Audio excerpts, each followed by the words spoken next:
Miren este pequeño frasco de gotas para los ojos. Parece inofensivo, ¿verdad? Algo que usarías después de un largo día frente a la computadora. Pero este frasquito es el arma con la que mi esposo y mi propia madre intentaron borrarme del mapa, no matándome, sino volviéndome loca. Mientras ustedes ven este video, yo estoy sentada en el aeropuerto, viendo cómo sus mundos de cristal se hacen añicos a través de la pantalla de mi celular. Porque si algo aprendí de ellos, es que para destruir a un monstruo, tienes que ser mucho más inteligente y 1000 veces más fría. Mi nombre es Elena. Hace 6 meses, mi vida era un sueño. O eso quería creer. Me casé con Esteban, un hombre encantador, exitoso y 10 años mayor que yo, que me juró protección eterna. Mi madre, Carmen, una mujer que siempre vivió de las apariencias y del dinero de sus maridos, me decía constantemente lo afortunada que era. Elena, cuida a ese hombre, que un partido así no se encuentra 2 veces, repetía mientras se servía otra copa de vino caro en mi propia sala. Yo era la heredera única de las tierras de mi abuelo, una fortuna en viñedos que Esteban administraba porque, según él, yo era demasiado sensible para los negocios. Todo empezó con pequeños olvidos. Dejaba las llaves pegadas a la puerta, olvidaba citas importantes o juraba haber apagado la estufa cuando Esteban me aseguraba, con una cara de preocupación infinita, que la casa casi se quema por mi descuido. Luego vinieron las alucinaciones. Veía sombras, escuchaba pasos. Mi madre me tomaba de las manos y me decía, hija, estás igual que tu abuela antes de que la internaran. Es la genética, pobre de mi niña. Me daban esas gotas para relajarme y yo, confiando en las 2 personas que más amaba, me las tomaba todas las noches. Me sentía como en una neblina constante. Esteban empezó a hablarme de firmar un fideicomiso total a su nombre, para que yo no tuviera que preocuparme por nada cuando mi condición empeorara. Mi madre asentía desde el rincón, con esa mirada gélida que yo confundía con tristeza. Estaba a punto de firmar mi propia sentencia de muerte civil. Pero el destino tiene formas extrañas de despertarte. Una noche, en lugar de tomarme las gotas, las derramé accidentalmente y fingí quedarme dormida. Quería ver si realmente roncaba tanto como Esteban decía, así que dejé mi grabadora de voz encendida bajo la cama. Lo que escuché a la mañana siguiente no fueron roncando. Escuché gemidos.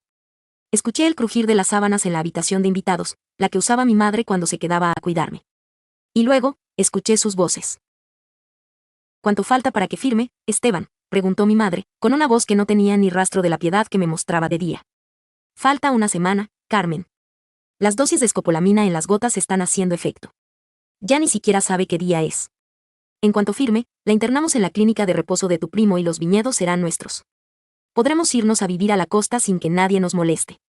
La respuesta de mi esposo fue un beso sonoro y una risa que me desgarró el alma. Nunca pensé que acostarme con mi suegra sería el negocio más lucrativo de mi vida.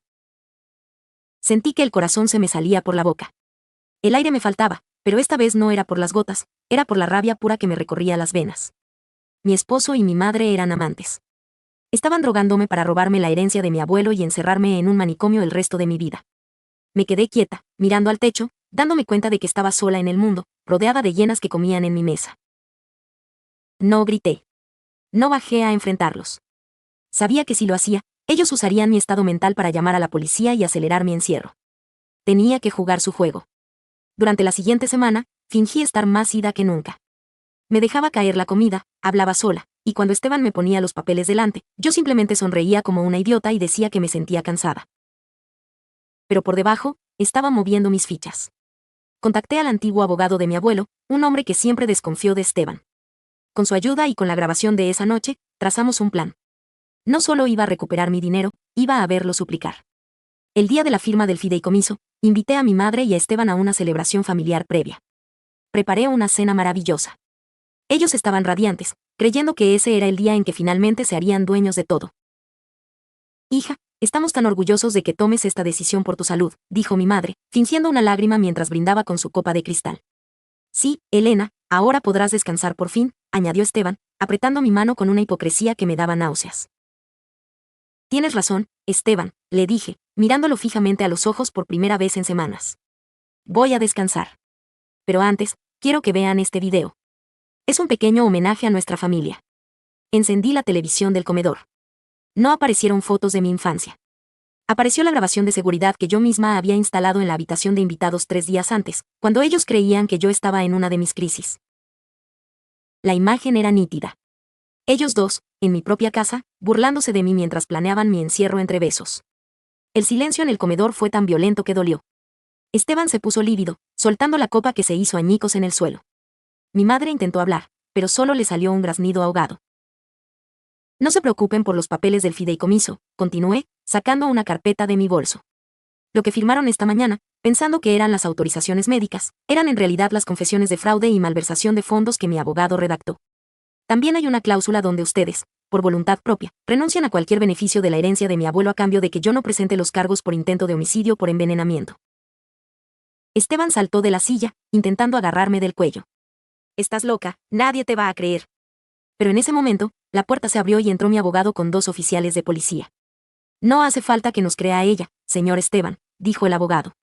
Las muestras de las gotas que le daban a su esposa ya fueron analizadas. Tienen suficiente escopolamina para dormir a un caballo. Eso, sumado a la grabación, es suficiente para que pasen una larga temporada en celdas separadas. Mi madre cayó de rodillas, rogándome, diciendo que Esteban la había manipulado, que ella solo quería protegerme. Me dio asco. La misma mujer que me dio la vida había intentado quitármela por un puñado de monedas y un amante que no le pertenecía. No te molestes, mamá, le dije mientras recogía mis cosas. La casa ya está a la venta. Los viñedos están bajo una administración externa y yo me voy de aquí hoy mismo. El abogado se encargará de los detalles del divorcio y de sus procesos penales. Espero que en la cárcel el vino no sea tan caro como el que te gustaba tomar a mis costillas. Salí de esa casa sin mirar atrás. Ahora estoy aquí, esperando mi vuelo hacia una vida donde nadie sepa mi nombre. Me quitaron meses de claridad, me hicieron dudar de mi propia cordura y me rompieron el corazón de la forma más baja posible.